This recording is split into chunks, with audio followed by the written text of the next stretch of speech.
Hi, this is Ray Lutz with Citizens Oversight, and we are going to be looking at some of the recent video by Jovan Pulitzer. Just a quick background, I've been doing election auditing and involved in elections for probably nearly 20 years. We also have a ballot image auditing platform called Audit Engine, which allows us to essentially take every single ballot image, review it, and get a complete retabulation of the election. Jovan, he has a lot of good ideas, and he is slowly learning things, but he's not as much of an expert as he lets on. First of all, in his earlier work, he talked about the need to examine the paper and that there was counterfeit paper put into the stack, and he had different colors of paper and how people could make copies and counterfeits. Well, in this video here, he talks about he actually has learned something, and he says that indeed it is not illegal to copy ballots. Let's play this part. Do right now. We have to do things that can move. That's not the official ballot here. Okay, so here. Something is that simple is not on the book. Very simple. Very. Let me go back a little bit. All do right now. We have to do things that can move the ball within time. Okay, here's You always should be working on legislative issues. Always, although it was made to be a hand-marked ballot. That's not a crime. It was made to printed ballot. It was made to be a hand-marked ballot. So here's that's not a crime. We have so many holes in our system, it's nuts. You need to think as you're doing your work, please. That's not the official ballot here. I'm trying to get this queued up here. We have to do things like very simple one. That's not the official ballot here. So he's talking about here that it's okay to have something is that simple is not on the books as a law. So essentially, I can't play it, trying to few this in, but he finally admits that it's okay to actually copy ballots. It's not illegal to have a different kind of paper or copy ballots and so forth. This is something that he learned from since the last time he was, doing his videos about the potential for what he was calling at the time counterfeit ballots, and those being put in. It turns out that the different kind of paper that you use and so forth is not really regulated. You could do it that way, but it is not really the fact that you can't have different kinds of paper and so forth in the ballots. So now what I want to do is queue up here to a couple of other places. And first of all is about this. Most of this video is about the blank ballot issue. And he claims that this excessive blank ballots is a severe issue.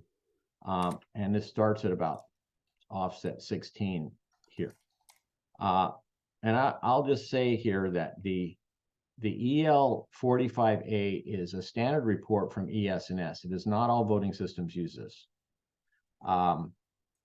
And they have, and this is a report of aggregated results. It actually is not the blank ballot report, which he calls it.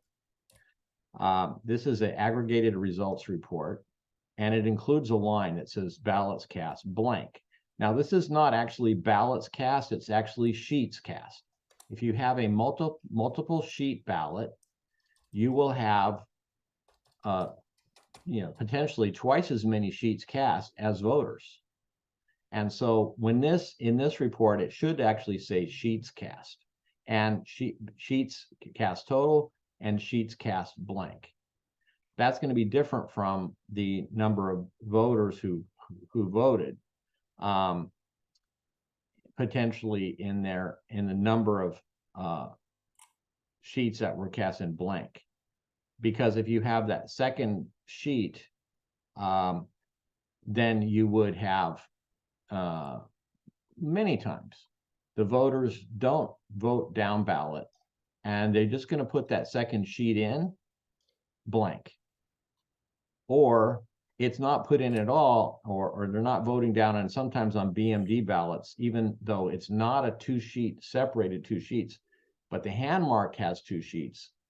They include it in the cast vote record and they treat it like it's two sheets, and that second sheet, sort of mythical second sheet, is still blank.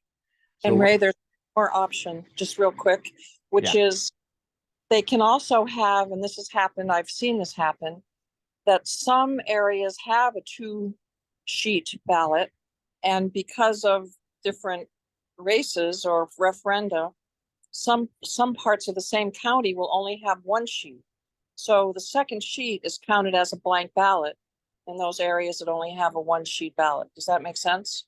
Yeah, I think sometimes they can organize it that way, but only like in Volusia County, they had part of the county with two sheets and part of the county with only one sheet. And, right. And I don't think that necessarily they counted everybody with the second sheet being blank. But anyway, they could have done it that way. Where they thought they had tons of blank ballots, and it turns out it was just a second sheet from all the parts of the county that didn't have two sheets. But anyway, go ahead. Yeah, and so I've seen this where we have a second sheet, sometimes even more than two sheets. And I've heard that there's sometimes 6, 7 sheets. If you have more than one sheet in to be voted, then it's going to be pretty common that people decide not to vote at all on that secondary sheet. In fact, maybe they're only interested in one contest on the whole thing. Then they would vote one contest on one sheet and the other sheets would be blank. This makes perfect sense. And so this is not necessarily a red flag that means, okay, we've got a problem here. So now Jovan Pulitzer has a bad habit of jumping to making claims that something is obviously really, really bad when it's just a misunderstanding on his part. He just doesn't understand it. So he talks about this as being 43 blanks per precinct. And this is the presidential election in Baltimore, Maryland. I didn't check to see that this is a two-sheet ballot, but I can almost guarantee that when they're really, really high like this, that's the reason for it. He then denies that there's ever any such thing as a two-sheet ballot, and this is where he gets to really trying to talk around his misunderstanding. He doesn't understand it when somebody brings it up as a question, and he can't.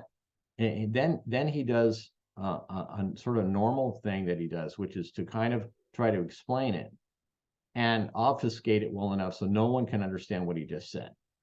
And then you go, okay, well, he must have just explained it, and so I didn't follow it, but I assume that he knows what he's talking about. You got to watch this because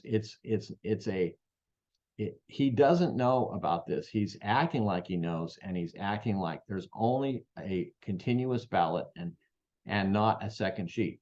But before we do this, let me just say that there's always been a frequent misunderstanding between the words pages and sheets because they're sometimes used interchangeably. A page is typically one side of a sheet. That's a page. However, very frequently we use page to mean sheet, especially if it's only printed on one side.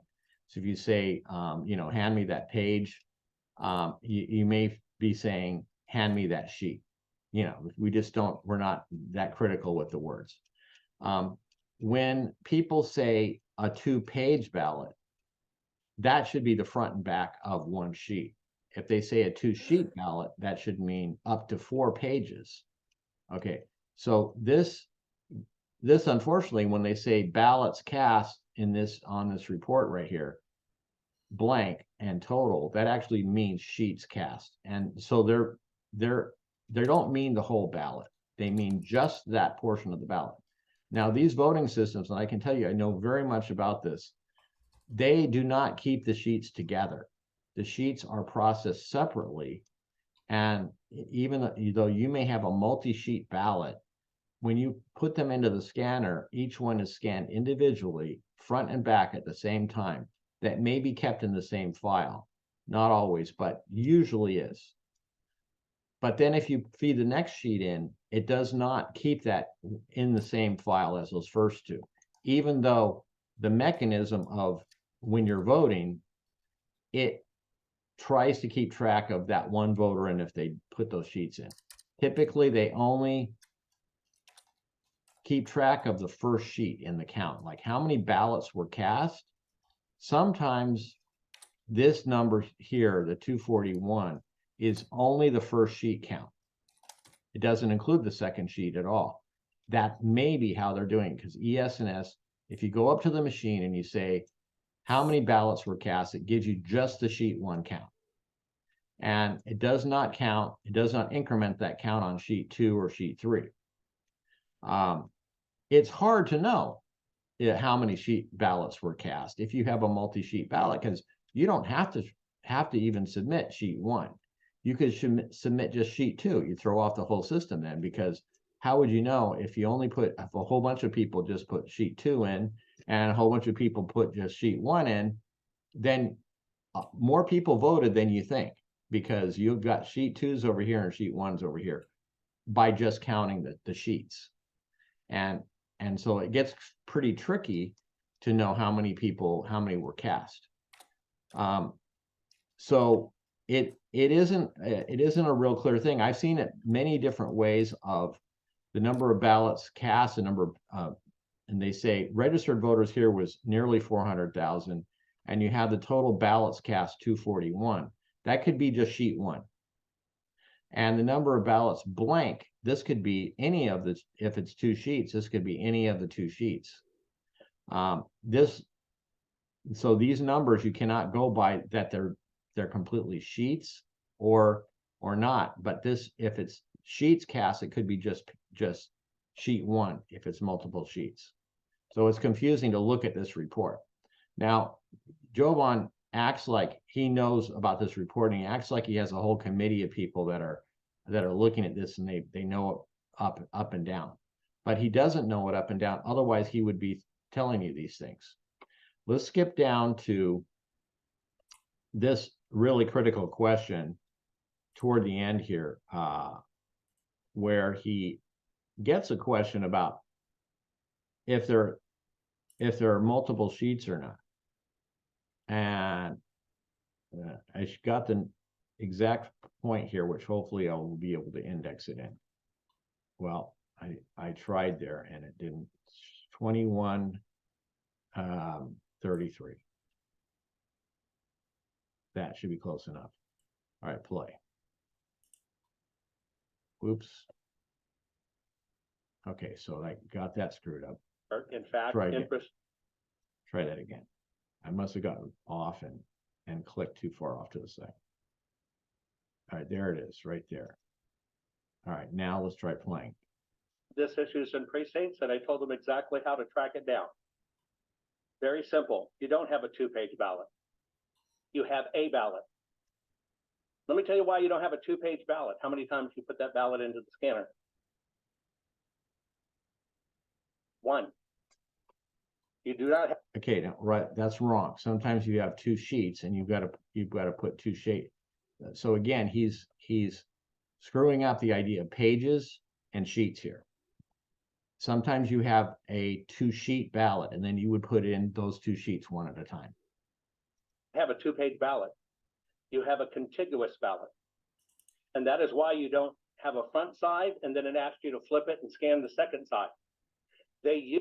Okay, yeah, for any one, a ballot with only, if the ballot only has 1 sheet, then on these voting systems, you don't have to turn it over. It goes in and it scans the top and the bottom at the same time. So he's right about that. But sometimes you have a second sheet and he's never acknowledging this. Use that as a synthetic excuse, but it's auditable. You know why? Because you can now take that blank side, and I've already dealt with this with other precincts and said, okay, here you go. Give me the undervotes, and we'll just do simple math. Because I can take any of those backsides, look at all the undervote reports by candidate, and I can extrapolate how many blank ballots you will have based on that information alone, and nobody's met that threshold. Okay, well, this doesn't make any sense.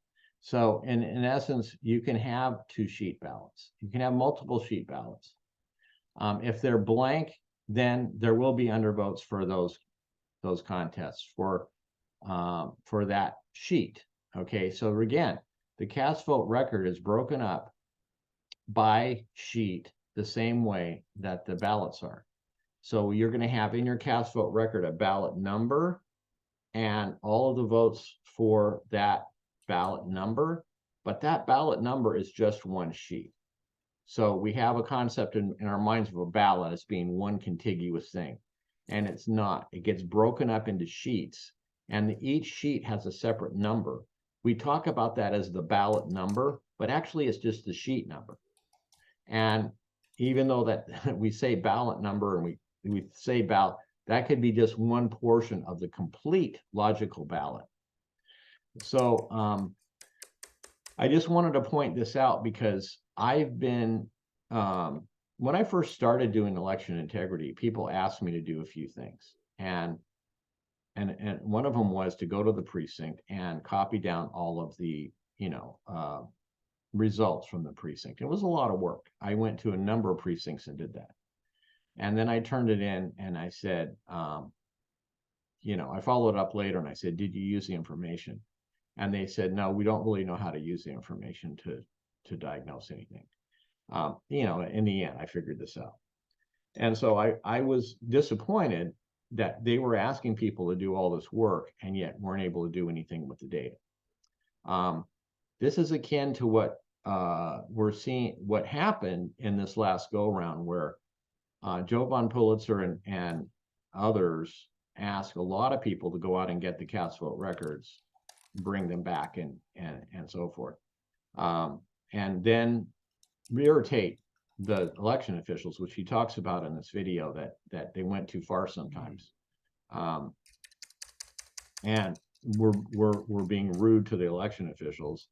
And so it didn't work out, and that we needed a better method. See if I can get this here. In the big open cattle call that occurred that said, everybody go get your cast vote records, the net effect was we killed ourselves.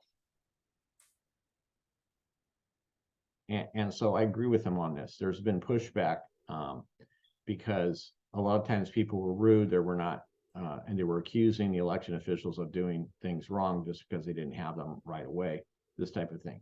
So he's making some good points here. In another area, he talks about, and I don't have this exactly queued up, but he talks about evidence that can be used to validate the elections. And this is why I've been working on Audit Engine, which takes, I think, what is the best evidence that we have available that we can easily process in mass and use that to validate the election by retabulating all of the ballot images and comparing that with the official results. This provides really good evidence, and if you find something, you definitely find it. Now, maybe people say, well, you didn't find anything, therefore there could be other problems, and that's always the case. Like if you do any kind of an audit or inspection in something, and you say, yeah, it came up all right, based on my inspection of this domain, there's still other things that could be wrong that you didn't actually inspect. And there are areas where, such as voter eligibility, double voters, dead voters, all these, ballot stuffing, things of this nature, which are before you get to the, processing the ballots. And I wanted to say finally that there's been a lot of push for, avoiding the machines. And I understand that concept because it seems safer not to use the machines. However, most of the types of scenarios that we've been looking at of stuffing ballot boxes, 2,000 mules, dead voters and eligible, all these other kinds of things happen before you really get to the machines. And so most of the hacking scenarios that have been discussed aren't fixed by not using those machines. And the machines are quite reliable. I have to say, I just voted here in San Diego. It was a one issue, you know, only one contest on the ballot, only 2 people. It worked very well to get that ballot in the mail. We both quickly voted for, my wife and I, we voted for the candidates that we wanted, put it back in the envelope and sent it back. Less expensive than opening up all the precincts and everything else that are required in a normal election. That one will be handled by mail only. And now everybody is, if you didn't do it that way, if you didn't have everybody lined up to be a vote by mail voter as the standard way to do things, then you wouldn't be able to conduct elections with this low cost way of doing it. You'd have to open up all of the precincts. And in fact, if you said, well, we're going to hand count all those, it would be very expensive to do that compared to this method that they have now, which does reduce costs. So if you're interested in reducing the cost of running our government, then you'll be also cognizant of the fact of, you know, you want to try to find a system that doesn't have a lot of overhead.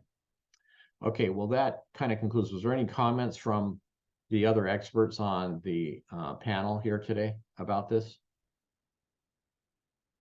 Okay, so not hearing anybody pipe. Susan, did you want to say anything? I hear you're unmuted here. Well, just his comment, Jovan Pulitzer's comment that that's not true. It's one continuous ballot. And it's clear, like you said, I'm just repeating what you said, but he doesn't know what he's talking about. And I've seen that, and again, that just happened recently in Arizona where they thought they caught this big fraud because of all these blank ballots. And when I talked to them and explained about the fact that there were 2 sheets, they were like, oops. So a lot of times people think they've caught fraud for this very reason when they haven't at all. Well, that's a good point, is that you have to be careful here. This is a pretty complex area doing elections. There's a lot of things that people who want to get involved doing oversight as citizens, which I completely encourage. We as citizens have to oversee our own elections. We can't rely upon the government to do that. We have to do it. So with that notion, we have to kind of get good at it, and we have to know what we're looking at and not connect dots that don't exist.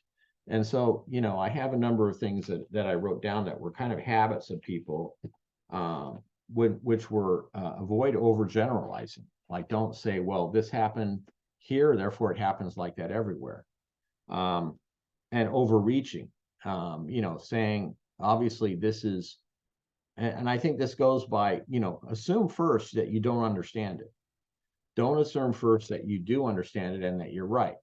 And listening to Jovan Pulitzer, it's almost like listening to like ChatGPT, who's so sure of itself. You know, at every step of the way, do you know how to do this? Absolutely, I can tell you how to do that. And it could be completely wrong. And yet ChatGPT, at least it apologizes right away if you point out that it isn't correct. We're not getting, let's just play this one section again, because I didn't quite get the question in. I want to. Institutional issues and other things that people don't know anything about. Right. So the voter filled out the little bubbles on page 1. But not page 2. Page 2, they left it blank. Right. And the system then ingests the 2-page ballot. And the second page is being explained as these blank ballots are actually not blank ballots. They're simply page 2 of a properly filled ballot where the voter just ignored page 2. That's correct. Yeah. I've already dealt with this issues in precincts, and I told them exactly how to track it down. Very simple. You don't have a 2-page ballot. You have a ballot. Let me tell you why you don't have a 2-page ballot. How many times you put that ballot into the scanner? 1. Okay, so you hear the question. And again, they're mixing up the idea of page and sheet. Had that guy asked him, it like made the point that it's a 2-sheet ballot, and you have to put the sheet in twice. There's 2 sheets. Sheet 1 you put in, and then sheet 2 you put in. That's actually how you do it. And Jovan doesn't. I mean, I can't believe that he's being followed as well as he is here, because he doesn't know what he's talking about. There are 2-sheet ballots, and if you listen to him, you would get the idea, because of the way he talks, he's a great salesman, and not everything that he says is incorrect. A lot of the things that he's brought a lot of good things to the table. I thought the alignment between the 2 sides that he did in Maricopa County, where you line up the 2 sides, was a good contribution. It didn't really provide any, any instances where it actually resulted in any errors. But it was good to know about that, as were the yellow dots inside. If you have a color printer, and whenever you have a big black area, there'll be little tiny yellow dots in there that you can't see with your eye, but under a microscope you can see them, and those have a pattern that can be determined which printer printed those through forensic mechanisms. This doesn't work with the things here. All right, let me just pause. Oh. Dave's trying to get in, and he's probably been sitting there, and so that's why he was calling. And so that is, and I when I'm doing it this way, I don't see the people who are trying to enter the conversation. There's Dave now. Yeah, thanks for joining, Dave. I'm sorry for the delay. All right, so we're just finishing this up here. We've got this in a recording, and I can be posting this to YouTube. And that was there any? So I guess I covered that last little bit, and Susan had her comment, and then we went back to hear that it was a two-page ballot. So I think that covers it. We will post this to YouTube. So let me stop the thanks everybody for joining. Okay, stop.